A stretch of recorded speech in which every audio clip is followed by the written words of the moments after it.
In 2006, Apple was dominating with the iPod and sales were exploding. Microsoft saw this and thought, we can do that too. It was backed by millions in R&D, but today, it's like it never even existed. Wiped from Microsoft's website and forgotten by most. So how did this bold iPod rival come to life? What was it like to use one? And how did it all go so wrong? Let's dive into the rise and fall of the Zune, right after the intro.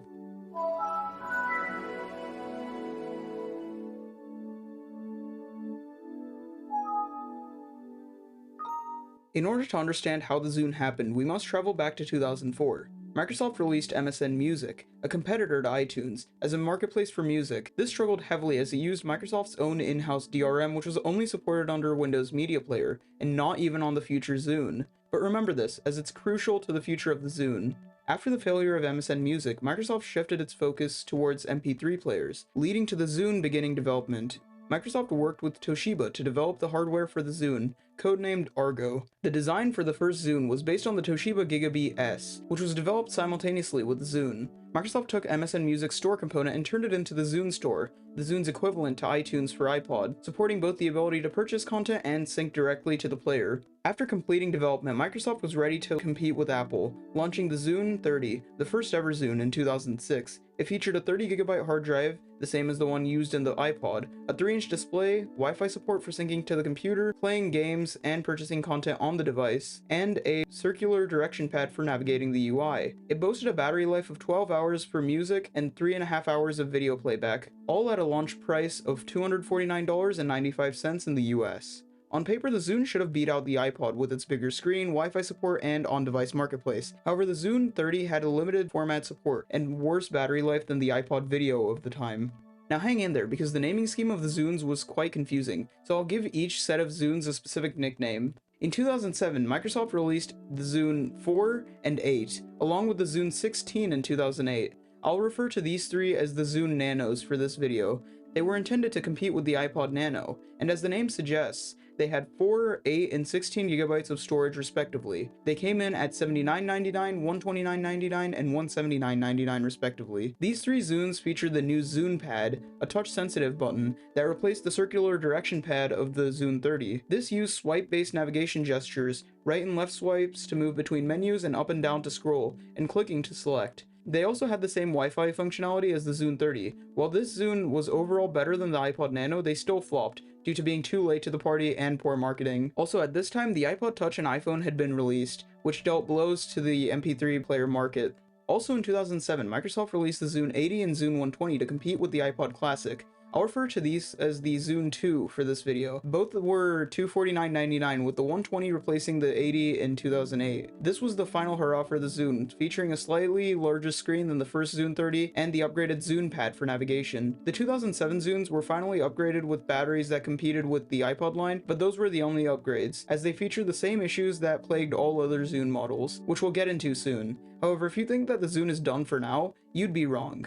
In 2009, Microsoft released the Zune HD, the final Zune. This model dropped the Zune Pad in favor of a full touchscreen. This was meant to compete with the iPod Touch 2 and 3, which came out around the same time. This came in 16 and 32GB for $219.99 and $289.99 respectively. This had all the features of the previous Zunes with the added benefit of a web browser, Internet Explorer. Well, I guess that's more of a con than a pro since it's Internet Explorer.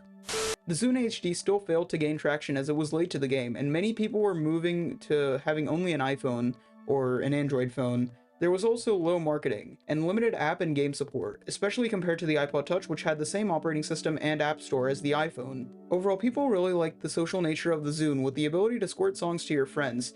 That was such a horrible name. For a short period, and the ability to use the internet to connect with your friends in games or on Facebook on the Zune HD. Yeah, that's right, the Zune HD had the ability to use Facebook, which in 2009 was really cool. The Zune was also liked due to its bigger screen compared to the iPod, and its better price to storage ratio compared to iPods. They also retain the same 99 cents per song like iTunes.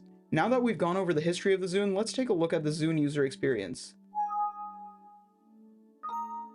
Picture this, it's 2009, you have $300 to buy an MP3 player. You're stuck between the iPod Touch 3 with 16 gigs, or the Zune HD with 32 gigs. You end up choosing the Zune as you save $10 over the iPod while getting more storage. You open the box.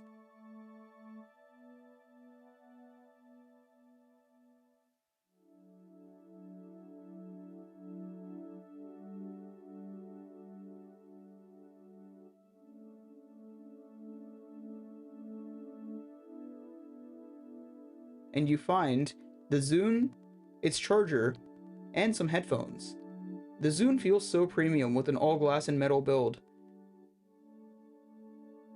It's razor thin and feels like something straight out of the future. It makes the iPod Touch look like ancient technology. Even the headphones feel more premium with the metal design at the ends of the headphones. Syncing your music is a bit confusing at first than if you had gone with the iPod, so the software doesn't automatically open or install whenever you connect your Zune, even if you're running on Windows 7, which was the latest at the time. You have to install the Zune software separately, which back then would have been done through the Zune website on Microsoft's site, but nowadays there is an archive with all of the Zune software that you can download it from.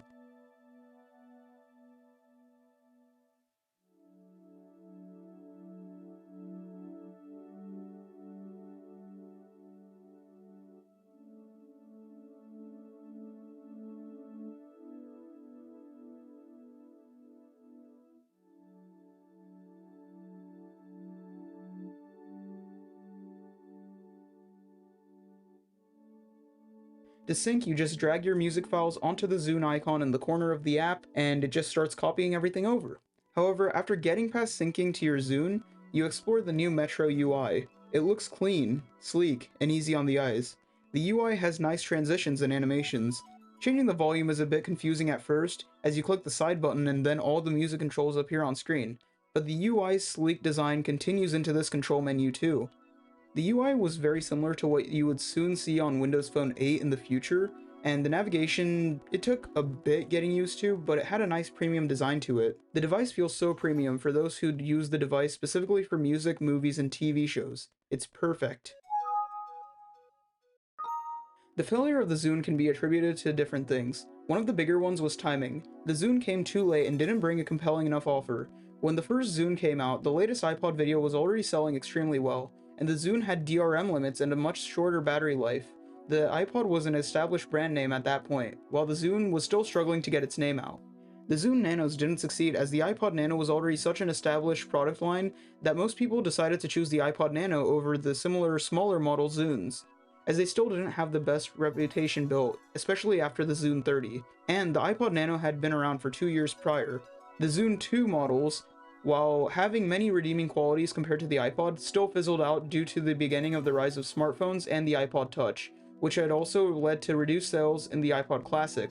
These Zunes were the best of the bunch, but just came out too late into the MP3 player craze. Finally, the Zune HD underperformed compared to the iPod Touch, as the iPod shared the same software and very similar hardware to the iPhone, which gave it a far wider range of software support compared to the Zune, especially since the iOS App Store had over a year of a head start in terms of getting app support. Another major reason for the Zune's failure was poor marketing. For example, if you were alive back in 2000s or early 2010s, I want you to think back and remember at least one iPod advertisement you saw. You're probably imagining something like this, or one of the other colorful, positive-toned advertisements Apple used to make back then for the iPod. Now, I want you to do the same thing again, but try to remember a Zune commercial. There probably aren't as many of you that remembered one. This shows how important advertising is to a brand. Apple made its brand name and reputation for the iPod based on the free-spirited, colorful, positive advertisements. Meanwhile, the Zune barely received much advertising, which meant the only reputation it really got was from the limited word of mouth that was spread about it. Nowadays, it's still possible to use the Zune. You can easily sync your movies, TV shows, and music to it using the latest version of the Zune software. However, the software has a few bugs in newer builds of Windows 10 and 11. You can still get it working perfectly fine using something like Windows 7 or Windows 8. There is also an archive of many of the Zune's drivers and apps, along with a few mods such as storage mods, Bluetooth mods, and wireless charging mods. There are even jailbreak applications that are being developed for these. That goes to show the dedication that the Zune community has for these players. While the Zune may have failed, it did leave behind a legacy, as it pioneered the fresh and clean Metro design language that would fully be integrated into Windows Phone, Windows 8, Windows 8.1, early versions of the Xbox One dashboard, and some elements of Windows 10. It was one of, if not one of the first MP3 players with proper Wi-Fi sync support. Both of these were far ahead of their time. In the end, the Zune wasn't just a failed product, it was a glimpse into what could have been. A stylish, forward-thinking player that just never found its place, showing how timing and marketing can affect a product, as Microsoft was 4 years late to release the Zune, which caused lower sales as the Zune had less time to develop and grow. This is a great reminder of how Microsoft has a history of hit-or-miss products.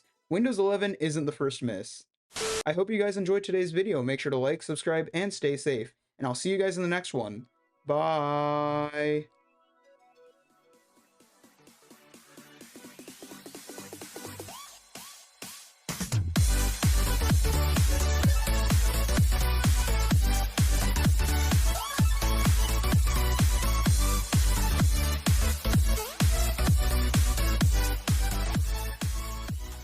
You can easily sync your music, TVs, and music shows.